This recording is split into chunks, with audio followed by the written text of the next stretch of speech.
बच्चों, बेटा ये जो वीडियो है आपकी, आपने यूनिट जो 5 है आपका रोटेशनल मोशन, उसकी एक वीडियो आपने देख ली होगी, ठीक है बेटा। तो उसमें स्टार्टिंग में कुछ टॉपिक्स आपने रीड आउट किए होंगे, ठीक है, जस्ट वो रीडिंग के हैं, बट फिर भी मैंने सोचा कि चलो एक बार बच्चों को बता देती हूँ कि उन डेफिनेशंस में क्या है। हो सकता है कुछ बच्चे उनमें ना समझ पाए और अटक जाएं, ठीक है। तो सम इम्पोर्टेंट डेफिनेशंस में कुछ नहीं बेटा, सिंपल बातें हैं कि सबसे पहले ये है कि रिजिड बॉडी क्या होती है। रिजिड बॉडी, तो बच्चों कोई भी बॉडी जब हम उसके ऊपर फोर्स लगा रहे हैं और वो अपनी शेप को मेंटेन करके रखती है, shape do not change its shape, अगर वो अपने शेप को डू नॉट चेंज,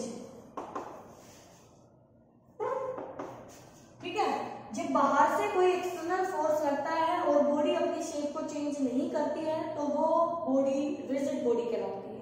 कैसे कहलाती है बेटा? रिजिड बॉडी कहलाती है, ठीक है। फिर बात आती है what is point object. Point object क्या होता है? तो मैंने आपको बताया था पॉइंट ऑब्जेक्ट के बारे में फर्स्ट लेक्चर में, ठीक है, फिर भी दोबारा सुन लीजिए। पॉइंट ऑब्जेक्ट हम उस ऑब्जेक्ट को कहते हैं, डेफिनेटली उसका कुछ ना कुछ मास होगा, यानी mass not equal to 0, okay, और उसका जो साइज होगा वो नेग्लिजिबल होगा, उसका साइज क्या होगा? इग्नोरेबल होगा, तो उस बॉडी को हम पॉइंट ऑब्जेक्ट कहते हैं, ठीक है। ऐसे ही छोटे छोटे पार्टिकल्स का जो कलेक्शन होता है उसको हम क्या कहते हैं? सिस्टम कहते हैं। क्या कहते हैं उसको? सिस्टम कहते हैं बेटा। तो system of particles, system of particle क्या होता है? एक collection of interacting particles is known as system, ठीक है। इंटरेक्टिंग पार्टिकल्स में एक दूसरे के साथ वो इंटरेक्ट कर रहे हो, interacting particle, collection of interacting particles, तो वो आपका एक सिस्टम कहलाता है, ठीक है। फिर आता है बेटा उसके अंदर कि इंटरनल फोर्सेस क्या होते हैं। What is internal forces?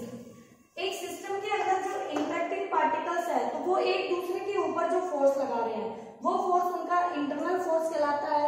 और एक्सटर्नल फोर्स क्या होगा? जो बाहर से कोई एक्सटर्नल एजेंट उस बॉडी या उस सिस्टम के पार्टिकल्स पे फोर्स लगा रहा है वो फोर्सेस एक्सटर्नल फोर्सेस कहलाते हैं, ठीक है। उसके बाद इसमें आता है बेटा कि एक रिजिड बॉडी के लिए कितने टाइप के मोशन हम डिफाइन करते हैं, ठीक है। तो उसमें सबसे पहले आता है आपके पास प्योर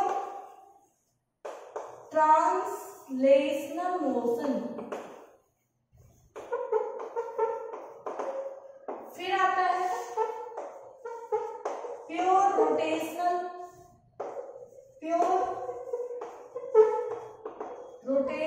मोशन, और बच्चों फिर आता है इन दोनों का कॉम्बिनेशन ऑफ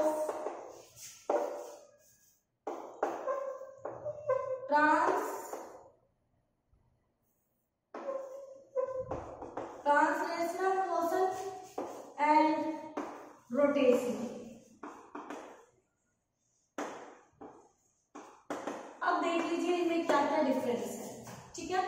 जो आपका फर्स्ट है प्योर ट्रांसलेशनल मोशन का मतलब ये है बेटा कि एक बॉडी जब लीनियर मोशन शो करती है, अगर उसके हर पार्टिकल गिवन टाइम में सेम डिस्टेंस रिप्रेजेंट करते हैं, ट्रेवल करते हैं, तो वो मोशन उस बॉडी का प्योर ट्रांसलेशनल मोशन कहलाता है। जैसे इस इंक्लाइंड सरफेस के ऊपर मैंने ये एक रेक्टेंगुलर ब्लॉक रख दिया, तो ये ब्लॉक ऐसे स्लाइड करता हुआ आगे जाएगा, ठीक है।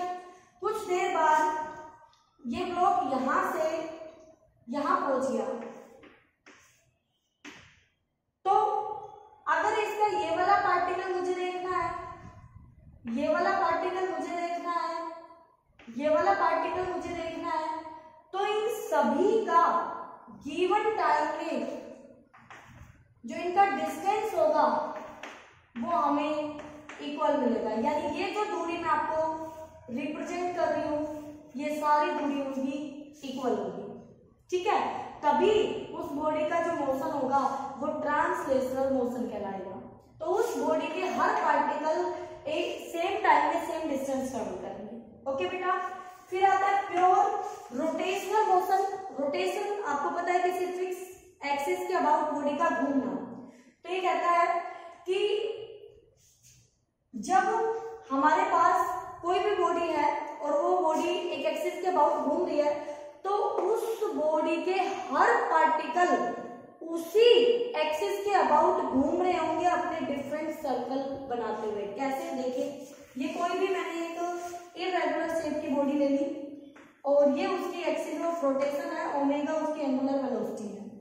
This is the axis of rotation, axis of rotation. ठीक है, तो यहां पर मैंने एक पार्टिकल ये देखा P1, एक पार्टिकल मैंने ये देखा P2, एक पार्टिकल मैंने ये देखा P3। तो बेटा इन सब का जो सेंटर होगा ये सारे के सारे सर्कुलर पाथ में घूम रहे होंगे और इन सब का जो सेंटर होगा सर्कल का वो इस एक्सिस पर लाई करेगा। इसका जो सर्कल है वो कुछ इस तरह से बनेगा, इसका जो सर्कल है वो कुछ इस तरह से बनेगा, इसका जो सर्कल है वो कुछ ऐसा बनेगा। ठीक है, दिखाती हूं आपको कैसे। जैसे ये एक बॉडी है, ये दिख रही है आपको, ये अब ये मान लीजिए वो फिक्स्ड एक्सिस है जिसके अबाउट मैं इसको घुमाने वाली हूँ। तो यहाँ आप अलग अलग पॉइंट अपने कंसीडर कर लीजिए। तो जब ये ऐसे घूमेगी तो देखो वो जितने भी पार्टिकल आपने अज्यूम किए हैं, क्या वो पार्टिकल एक सर्कुलर फॉर्म में घूम रहे हैं? बिल्कुल, और वो इस एक्सिस के अबाउट घूम रहे हैं। तो वही इन सभी पार्टिकल का जो मोशन है वो कैसा है बेटा? Pure rotational motion. ठीक है, कोई भी लीनियर नहीं चल रहा है। ओके, ठीक है, बट सभी की v अलग अलग होगी। v equal to r omega, ये r, ये इसका r1 है, ये इसका r2 है, ये इसका r3 है, सबका r अलग है। तो सबकी v, ये v वेलोसिटी, ये टेंजेंशियल वेलोसिटी, ये ठीक है, ये सबकी डिफरेंट होगी। वो डिपेंड करेगा कि एक्सिस ऑफ रोटेशन से कौन सा पार्टिकल कितनी दूरी पर है। ठीक है बेटा, तो ये सबसे ज्यादा स्पीड में होगा, उससे कम में ये, सबसे कम में ये, और जो यहाँ एक्सिस के ऊपर होगा उसकी भी 0 होगी, उसकी भी 0 मिलेगी। क्यों? क्योंकि उसका r क्या है? 0। ठीक है, फिर आता है combination of translational and rotational motion. यानी एक बॉडी आगे भी चल रही है साथ के साथ घूम भी रही है। कैसे? देखिए, ये मैंने इंक्लाइन प्लेन लिया और इसके ऊपर ये एक स्फेरिकल या सिलेंड्रिकल बॉडी को बिठा दिया, रख दिया। अब ये बॉडी स्लाइड नहीं होगी, ये स्लाइड हो रही थी, ये जाएगी रोलिंग। तो ये रोलिंग करते हुए जाएगी, रोलिंग मोशन। कैसा मोशन करते हुए जाएगी? रोलिंग मोशन करते हुए जाएगी, ऐसे घूमते हुए। तो इस पॉइंट के अबाउट ये घूम रही है ऐसे, और ये आगे भी चल रही है, ऐसे आगे भी बढ़ रही है। ठीक है, तो इसलिए इस तरह का जो मोशन होता है वो हमारा इन दोनों का कॉम्बिनेशन होता है। क्या होता है? कॉम्बिनेशन। ठीक है, तो ये टॉपिक है जो आपके चैप्टर के स्टार्टिंग में थे। तो मैंने आपको नोट्स तो पहले प्रोवाइड कर दिए हैं, बट इनके बारे में थोड़ा सा आपको एक्सप्लेन कर दिया ताकि आपको इजी हो जाए समझने में। ठीक है, तो अब देखिए बेटा, एक न्यूमेरिकल देखते हैं। सेंटर ऑफ मास का टॉपिक चल रहा था हमारा, हमने सेंटर ऑफ मास की बात की थी। ठीक है, तो उसका एक अच्छा सा एग्जांपल ले रही हूं मैं वेरिएबल मास का, क्योंकि मैंने आपको ये बताया था कि बेटा जो सेंटर ऑफ मास है, आपने फॉर्मूला निकाला था r vector equal to m1 r1 m2 r2, two particle system में m1 प्लस m2। ये तब था जब r1 जगह पर m1 मास रखा था, r2 जगह पर m2 मास रखा था। लेकिन अगर मास यूनिफॉर्मली फैला हुआ हो और वेरिएबल डेंसिटी के साथ, ठीक है, कहीं पे कम मास कहीं पे ज्यादा, इस तरह से। तो मैंने बताया था आपको कि उस केस में r का जो फॉर्मूला है आपके पास वो ये आ जाएगा 1/m इंटीग्रल x कोऑर्डिनेट है x, r है तो r इंटू में dm। तो ये आपके पास वेरिएबल मास के लिए आया था। तो इसी के ऊपर बेस्ड मैं एक क्वेश्चन करा रही हूँ आपको। दिया क्या है हमारे पास, एक रोड दी गई है जिसका मास per unit length, uniform road है जिसका, ये जैसे इस तरह की एक रोड है यूनिफॉर्म, ठीक है क्वेश्चन, और आपको दिया गया है मास पर यूनिट लेंथ, मास पर यूनिट लेंथ वैरीज कर रहा है एस A/L इंटू में x, और बेटा x क्या है यहाँ पर, x स्मॉल एलिमेंट जो ये दिखा रखा है dx, ये dx है और इस एंड से ये x है, ठीक है, ये वाला एंड x इक्वल टू 0 है और ये वाला end x equal to l है, ये गिवन है बेटा आपको, ठीक है। फिर कहता है a इज कांस्टेंट, a हमारा कांस्टेंट है, इसमें ये कांस्टेंट है, ओके कोई भी कांस्टेंट। उसके बाद x is the distance of any point on the road measure from left hand, तो ये लेफ्ट हैंड से x दूरी हो गई, ओके, और length of the rod l given है। Find the centre of mass of the rod, find the centre of mass of the rod, आपको centre of mass निकालना है उस रोड के लिए। करें स्टार्ट, ठीक है, मुश्किल कुछ नहीं है। सबसे पहले आपको करना क्या है कि आप इस dx एलिमेंट का मास निकाल लीजिए, तो मास ऑफ स्मॉल एलिमेंट, क्या मैं dm लिख सकती हूँ उसको, स्मॉल एलिमेंट है तो उसका मास भी स्मॉल होगा।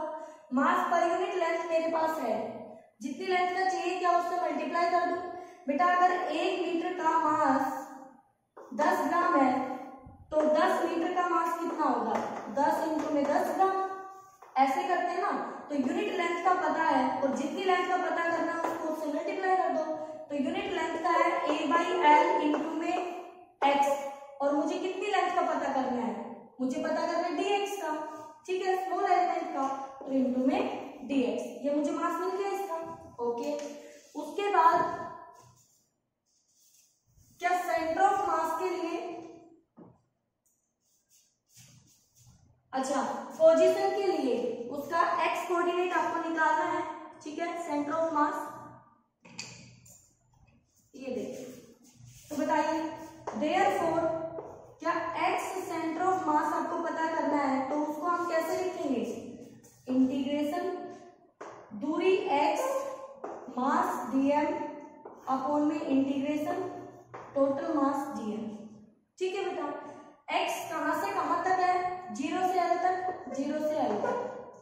अच्छा चलो लिमिट बाद में रखेंगे, अभी नहीं, अभी तो मास वेरिएबल है ना, लिमिट बाद में रखेंगे। इतना लिखोगे बेटा, देखो वही फॉर्मूला है वहां पे, x कोऑर्डिनेट क्योंकि अलोंग द x है, सिर्फ लेफ्ट लेंथ है, उसके बाद यहाँ भी r की जगह x, नीचे मास वेरिएबल है तो यहाँ भी मास टोटल पता होता तो टोटल लिख लेते, ठीक है, नहीं पता तो ऐसे लिखेंगे। तो बताइए यहाँ पर dm की वैल्यू ये दी, तो ये पुट कर लीजिए, इंटीग्रेशन A/L x इंटू में dx, और x हमारा पहले है अपॉन में इंटीग्रेशन dm की जगह A/L x dx, बोलो बेटा। तो यहाँ पर x कहां से कहां तक, 0 से l तक, लिमिट 0 से l, अब लगा सकते हैं लिमिट 0 से l, ठीक है, इक्वल टू a कांस्टेंट है, लेंथ ऑफ द रोड ये भी फिक्स है, A/L मेरा बाहर आ जाएगा तो मैंने बाहर कर दिया, इंटीग्रेशन 0 से l x स्क्वायर dx कर दिया, अपॉन में A/L यहाँ भी बाहर आ गया, इंटीग्रेशन x 0 से l dx कर दिया, A/L से A/L तो कट जाएगा, ठीक है, कर दो। आगे चलो, x का इंटीग्रेशन होता है x³ 3 लिमिट 0 से l, और x का होता है x² 2 लिमिट 0 से l, ठीक है बेटा। तो यहाँ से 2 पलट के ऊपर, तो ये हो गया 2/3, और x की पावर यहाँ l³ -0, तो मैं l³ रखूंगी, तो ये हो गया l³, नीचे हो गया l², और ये एक l बच गया, तो आपका आ गया है x centre of mass 2/3 l, ये आपके पास x है, ठीक है, तो इस तरह से आप कर सकते हैं फॉर वेरिएबल मास के लिए बेटा। ठीक है, प्रैक्टिस कीजिए, आपको कोई भी डाउट होता है तो वो आप पूछिए। ओके, ध्यान से करना है। ठीक है।